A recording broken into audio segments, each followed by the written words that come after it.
പ്രേമിച്ചാൽ എന്തെങ്കിലും കുഴപ്പമുണ്ടോ? ഉണ്ട് എന്നുള്ളവരൊന്ന് കൈപൊക്കി.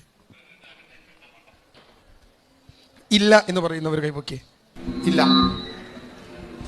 എന്താ കുഴപ്പം പ്രേമിച്ചാൽ? നിങ്ങൾ പറയും. ഞാൻ ചുരുങ്ങിയ വാക്കുകളിൽ മാത്രം അത് പറയാം. ചുരുങ്ങിയ വാക്കുകളിൽ നമ്മൾ പ്രേമിക്കുമ്പോൾ നമ്മൾ വിചാരിക്കുന്ന ഒരു സാധനമുണ്ട്. അതെന്താണെന്നറിയോ? വലിയൊരു സാധനമാണ്. അറിയുന്ന ഒരാളെ കല്യാണം കഴിക്കാനല്ലേ നല്ലത്, അറിയാത്ത ഒരാളെ കല്യാണം കഴിക്കുന്നേക്കാളും. ഇങ്ങനെയല്ലേ നമ്മൾ വിചാരിക്കുക? ഒരറിയുന്ന ആളെ കല്യാണം കഴിക്കുകയാണ്, അറിയാത്ത ഒരാളെ കല്യാണം കഴിക്കുന്നേക്കാളും നല്ലത്. ഇതിനാണ് സാധാരണ നമ്മൾ ഈ പ്രായത്തിലുള്ള കുട്ടികൾ പ്രേമത്തിലേക്ക് പോവുക.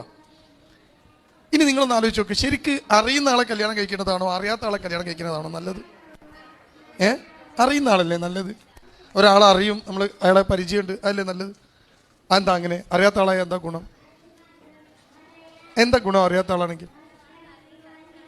ഒരുപാട് ചർച്ച ചെയ്യണ്ടാവുക. അറിയുന്ന ആളാണെങ്കിൽ ചർച്ച ചെയ്യണ്ടാവില്ലേ? ഏതാ ഫലസ്തീനിൽ യുദ്ധം ഉണ്ടാക്കുക, ചർച്ച ചെയ്തൂടെ? മുമ്പേ പറഞ്ഞു കഴിഞ്ഞു. അതൊന്നുമല്ല ഇവിടെ പ്രശ്നം.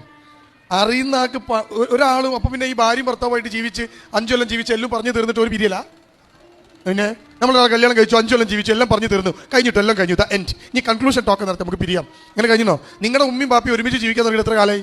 അവർ പറഞ്ഞു കഴിഞ്ഞോ? പറഞ്ഞു തീരണമൊന്നുമല്ല പ്രശ്നം. ഈ പ്രേമിക്കുന്ന സമയത്ത് ഉണ്ടാക്കുന്ന പ്രധാനപ്പെട്ട ഒരു പ്രശ്നം, പ്രേമിക്കുമ്പോൾ നല്ല സ്വഭാവം മാത്രമേ പുറത്ത് കാണിക്കുള്ളൂ. എൻ്റെ അടുത്ത് കൗൺസിലിങ്ങിനൊക്കെ കൊണ്ടുവരും പെൺകുട്ടികളൊക്കെ. എന്നിട്ട് ബാപ്പയും ഉമ്മയും ഇങ്ങനെ കരയും. അപ്പോൾ ഈ പെൺകുട്ടി ഇങ്ങനെ പറയും, അവനല്ലാതെ വേറെ ആരും ഞാൻ കെട്ടൂല. അപ്പോൾ ഈ പെൺകുട്ടിക്ക് നല്ല വാശിയുണ്ട് അല്ലേ? ഈ വാശി ആ ചെറുക്കൻ്റെ അടുത്ത് കാണിച്ചിട്ടുണ്ടാവുമോ? ഒറ്റ പ്രാവശ്യം കാണിച്ചാൽ ആ ചെറുക്കൻ ഡൈവോഴ്സ് കഴിഞ്ഞ് പോകും. ആ ചെറുക്കൻ്റെ അടുത്ത് പോകുമ്പോൾ ലിപ്സ്റ്റിക്കൊക്കെ ഇട്ട് കണ്ണൊക്കെ എഴുതി മാക്സിമം സ്റ്റൈലാക്കിയേ പോകുള്ളൂ. കുളിച്ചിട്ടുണ്ടാവില്ല. അതാ ചെക്കൻ അറിയോ? പക്ഷെ കല്യാണം കഴിക്കുമ്പോൾ ചെക്കന് മനസ്സിലാവും ഇച്ചി പെണ്ണ് കുളിക്കില്ല എന്ന്. അപ്പോൾ അത് പിരിയും. അപ്പം മാക്സിമം നല്ല അപ്പിയറൻസിൽ നല്ല രീതിയിൽ നല്ലത് മാത്രമേ കാണിക്കുള്ളൂ. രണ്ടാമത്തെ കാര്യം, പ്രേമിക്കുമ്പം കാണിക്കുന്ന ചില കാര്യങ്ങളൊക്കെ അപ്പോൾ ഭയങ്കര രസമായിരിക്കും, പിന്നെ കല്യാണം കഴിക്കുമ്പോൾ വലിയ രസമൊന്നും ഉണ്ടാവില്ല. ഞാനൊരു പ്രേമപ്പാട്ട് പാടാം. പ്രേമത്തെക്കുറിച്ചല്ലേ നമ്മളോട് ചോദ്യം? ഒരു പ്രേമപ്പാട്ട് പാടാം. ആ പ്രേമപ്പാട്ടിൽ ഇങ്ങനെയാണ്: ആദ്യത്തെ നോട്ടത്തിൽ കുസൃതിക്കാരി, പിന്നെ ഞാൻ അറിഞ്ഞതോ വാശിക്കാരി, അരികത്തു നിന്നപ്പോൾ കുറുമ്പുകാരി, പിന്നെന്തോന്നായപ്പോൾ തൊട്ടാവാടി. അപ്പം എന്തൊക്കെയപ്പാ പെണ്ണ്? പ്രേമിച്ച പെണ്ണിനെ ഇങ്ങോട്ട് കിട്ടിയിട്ട് ഓനെ എന്തൊക്കെയപ്പാ പറഞ്ഞ്? ആദ്യത്തെ നോട്ടത്തിൽ കുസൃതിക്കാരി, ഒരു കുസൃതിയുള്ള പെണ്ണ്, പിന്നെ ഞാൻ അറിഞ്ഞത് വാശിക്കാരി, വാശിയുള്ള പെണ്ണ്. ഇതൊക്കെ പ്രേമിക്കുമ്പോൾ ഭയങ്കര രസമായിരിക്കും. കല്യാണം കഴിച്ച് കൊണ്ടുവന്നിട്ട് കല്യാണം കെട്ടിയോള് വാശിക്കാരി, എൻ്റെ അമ്മേ, എങ്ങനെ ഉണ്ടാവും? അപ്പോൾ പ്രേമിക്കുമ്പം തോന്നുന്നതെല്ലാം കല്യാണം കഴിക്കുമ്പം അത് പ്രശ്നമായിട്ട് മാറും. ഇതാണ് ഭൗതികമായി ഇതിൻ്റെ ഒരു പ്രശ്നം. പക്ഷെ ഞാനിപ്പോൾ അതിൻ്റെ ഡീറ്റെയിൽസിലേക്ക് ഒന്നും പോകുന്നില്ല. ഞാൻ അതിൻ്റെ ചില കാര്യങ്ങൾ മാത്രം സൂചിപ്പിച്ച് അവസാനിപ്പിക്കുക. ഇനി ചോദ്യങ്ങളുണ്ട്. നിങ്ങൾ പ്രേമിച്ചാൽ, എൻ്റെ മുമ്പിൽ ഇരിക്കുന്നത് 13 വയസ്സിനും 18 വയസ്സിനും ഒക്കെയുള്ള കുട്ടികളാണ്. ചിലരൊക്കെ വലുതുണ്ട്, അവരെന്നോട് ക്ഷമിക്കുക. നമ്മൾ പ്രേമിച്ചാൽ എന്താ സംഭവിക്കുക? നമ്മൾ പ്രേമിച്ചാൽ സംഭവിക്കുന്ന ഒരു സാധനം, ആൺകുട്ടിയാവട്ടെ പെൺകുട്ടിയാവട്ടെ, ഒരു സാധനം നഷ്ടപ്പെടും. അത് പിന്നെ തിരിച്ചു കിട്ടാൻ ഭയങ്കര ബുദ്ധിമുട്ടാണ്. ആ സാധനത്തിൻ്റെ പേരാണ് ട്രസ്റ്റ്, വിശ്വാസം. ബാപ്പയും ഉമ്മയും നമ്മളെ വിശ്വസിക്കില്ല. ഞാൻ ഇന്നലെ പ്രൊഫൈസിലേക്ക് വൈകുന്നേരം പോരണമെന്ന് വിചാരിച്ചിട്ട് ഇന്നലെ എൻ്റെ ക്ലിനിക്കിൽ ഇരിക്കുന്ന സമയത്ത് ഒരു കുട്ടിയെ കൊണ്ടുവന്നു, ബാപ്പയും ഉമ്മയും. ആ കുട്ടി എൻ്റെ അകത്തേക്ക് കയറിയപ്പോൾ ഞാൻ ചോദിച്ചു, എന്താ പ്രശ്നം? കുട്ടി പറഞ്ഞു, പ്രശ്നമൊന്നുമില്ല, എനിക്ക് പ്രേമുണ്ടായിരുന്നു, ഞാനിപ്പോൾ ഒക്കെ നിർത്തിയിട്ടുണ്ട്. എന്നിട്ടും അവരെന്നെ കൊണ്ടുവന്നു നിങ്ങളടുത്തേക്ക്. അപ്പോൾ ഞാൻ പറഞ്ഞു കൊണ്ടുവരും. കാരണം എന്താ? They lost their trust. ഈ പെൺകുട്ടിയെ ഇനി പുറത്ത് വിടില്ല അവർ. അവൾ പ്രേമിച്ച ചെറുക്കൻ്റെ കൂടെ സ്കൂളിൽ സ്പോർട്സിൻ്റെ അന്ന് ടീച്ചർ അറിയാതെ, ഉമ്മ അറിയാതെ ഈ ചെറുക്കൻ്റെ കൂടെ ഒരു മോളിൽ പോയി. ഇനി ആ പെൺകുട്ടിയെ ജീവിതത്തിൽ ആ ഉമ്മ സ്പോർട്സിന് വിടുമോ, ആർട്സിന് വിടുമോ, പുറത്ത് വിടുമോ, ഫോൺ കൊടുക്കുമോ? കണ്ടോ? ഇപ്പോൾ നശിപ്പിച്ച സാധനത്തിൻ്റെ പേര് ട്രസ്റ്റ് എന്നാണ്. അത് റീഗെയിൻ ചെയ്യാൻ ഭയങ്കര ബുദ്ധിമുട്ടാണ്. ഈ ആൺകുട്ടിയെ സംബന്ധിച്ച് ആലോചിച്ച് നോക്ക് നിങ്ങൾ. ഒരു ഉമ്മ ഫ്രിഡ്ജിൻ്റെ മുകളിൽ കൊണ്ടുവച്ച് 200 രൂപ നമ്മൾ നമ്മൾ മോഷ്ടിച്ചു. ഉമ്മ ഫ്രിഡ്ജിൻ്റെ മുകളിൽ കൊണ്ടുവച്ച് 200 രൂപ മോഷ്ടിച്ച്. ആ മോഷ്ടിച്ച പൈസ നമ്മുടെ കയ്യിൽ നിന്ന്, ആൺകുട്ടിയുടെ കയ്യിൽ നിന്ന് ഉമ്മക്ക് കിട്ടി. ഉമ്മ അത് ആരോടും പറയില്ല, കാരണം ഉമ്മാൻ്റെ മോനെ കള്ളനാക്കാൻ ഉമ്മക്ക് ഇഷ്ടമല്ല. ആരോടും ഉമ്മ പറയില്ല. പക്ഷെ ഉമ്മാൻ്റെ മനസ്സിലിപ്പോൾ ഒരു സാധനം ഉണ്ട്, ഇവനെ ഇനി വിശ്വസിക്കാൻ കൊള്ളില്ല. ഉമ്മ അളമാറ പൂട്ടാൻ തുടങ്ങും. പൈസ അവിടെ ഓടി വെക്കൂല, അടച്ചു വെക്കും.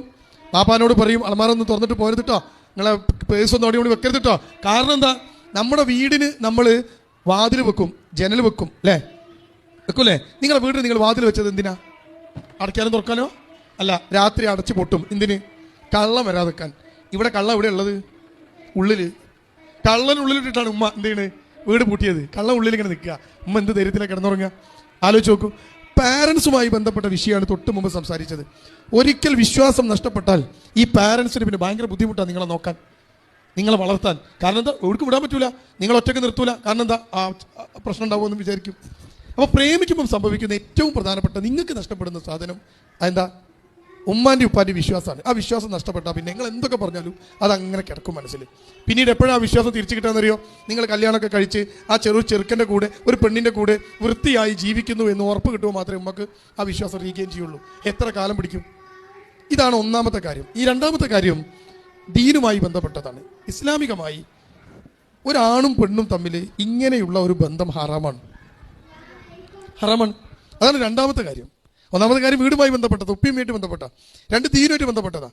ഞാനൊരു ചോദ്യം ചോദിച്ചാൽ നിങ്ങൾക്ക് മനസ്സിലാവും. ഞാനൊരു പെണ്ണ് കാണാൻ പോയി, കുഴപ്പമില്ലല്ലോ, എനിക്കിഷ്ടമായി, ആ പെണ്ണിന് ഇനിയും ഇഷ്ടമായി. ഞങ്ങൾ രണ്ടുപേരുടെയും കല്യാണം ഉറപ്പിച്ചു. ആരാ ഉറപ്പിച്ച്? എൻ്റെ ഉപ്പ ഉമ്മ, ആ പെണ്ണിൻ്റെ ഉപ്പ ഉമ്മ.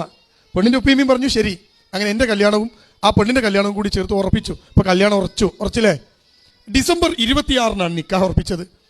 എൻ്റെ ആ പെണ്ണിന് നിക്കാഹ് ഡിസംബർ 26-നാണ്. ഞാനൊരു ചോദ്യം ചോദിച്ചാൽ നിങ്ങൾ ഉത്തരം പറയല്ലോ, പറയില്ലേ? ഡിസംബർ 26 വരെ ആ ഉറപ്പിച്ചു വെച്ച പെൺകുട്ടി എനിക്ക് ഫോൺ ചെയ്യാൻ പറ്റുമോ? പറ്റൂലേ? ഉറപ്പിച്ചില്ലേ? എൻ്റെ ഉപ്പിയമ്മി ഉറപ്പിച്ചു, അവളുടെ ഉപ്പിയമ്മി ഉറപ്പിച്ചു, ഞാൻ പിയാപ്പിളാണ്, ഫോൺ ചെയ്യാൻ പറ്റൂലേ? അതെന്താ പറ്റാത്തത്?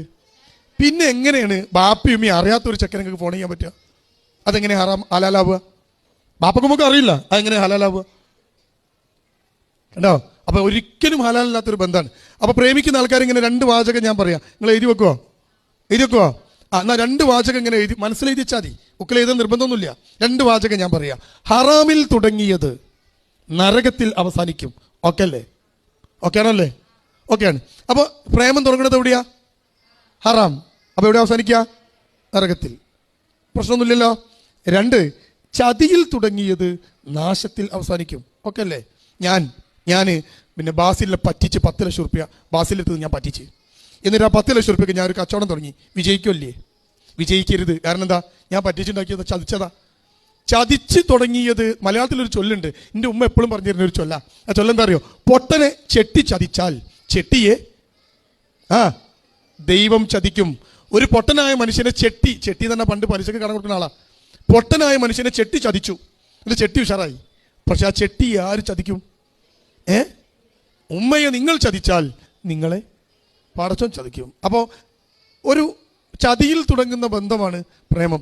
മൂന്നാമത്തെ കാര്യം കൂടി പറഞ്ഞ് ഞാൻ നിർത്താം. ഇനി പ്രേമിച്ച ചെക്കനെ കെട്ടാൽ ഒരു പണിയില്ല, നല്ല വാശി പിടിച്ചാൽ കിട്ടും, ഒരു പ്രശ്നമില്ല. പക്ഷെ കിട്ടിയാലോ? ഇനി ഞാൻ ചോദിക്കട്ടെ, ഈ ചെറുക്കൻ നിങ്ങൾ എങ്ങനെ വിശ്വസിക്കും?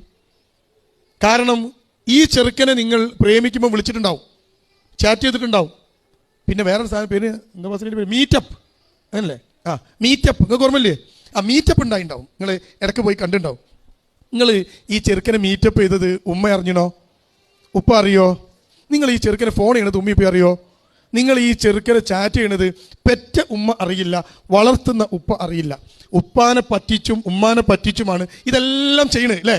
നിങ്ങൾ നിങ്ങളുടെ ഉമ്മാനെ പറ്റിച്ചാണ് ഈ ചെറുക്കനെ വിളിക്കണത് എന്നുള്ളത് ഈ ചെറുക്കൻ അറിയില്ലേ? ഈ ചെറുക്കൻ്റെ ഉമ്മക്ക് ഉപ്പൊക്കെ അറിയാം നിങ്ങളെ വിളിക്കണതെന്ന്. ഇനി അവൻ നിങ്ങളെ കല്യാണം കഴിച്ചു, നല്ല വാശി പിടിച്ച കല്യാണമൊക്കെ നടക്കും. അങ്ങനെ നടന്നാൽ ആ ചെറുക്കൻ കല്യാണമൊക്കെ കഴിഞ്ഞ് 2 ദിവസം കഴിയുമ്പോൾ അവൻ എവിടെന്നെങ്കിലും നിങ്ങൾക്ക് വിളിച്ചു നോക്കുമ്പോൾ നിങ്ങൾ ബിസിയാണ്, നിങ്ങൾക്ക് വേറെ ആരെ വിളിക്കുകയാണ്. ആ ചെറുക്കൻ എന്താ കരുതുക? ഉറപ്പല്ലേ? സ്വന്തം തള്ളനെ പറ്റിച്ച ഈ പെണ്ണ് എന്നെ പറ്റിക്കും എന്ന് അവൻ വിചാരിക്കും. അങ്ങനെ പിരിഞ്ഞു പോയ എത്ര ബന്ധങ്ങളുണ്ടെന്നറിയോ? അതുകൊണ്ട് പ്രേമിച്ച ചെക്കനെ കല്യാണം കഴിക്കുക എന്ന് പറഞ്ഞാൽ ആ പ്രേമിച്ച ആൾക്ക് കിട്ടുന്ന ഏറ്റവും വലിയ ശിക്ഷയാണത് എന്ന് മനസ്സിലാക്കുക. ഇങ്ങനെയൊക്കെ ആയതുകൊണ്ടാണ് ഈ പ്രേമം എന്ന് പറയുന്ന ഒരു സാധനത്തെ നമ്മൾ ആൺകുട്ടിയും പെൺകുട്ടിയും മാറ്റി നിർത്തേണ്ടത്.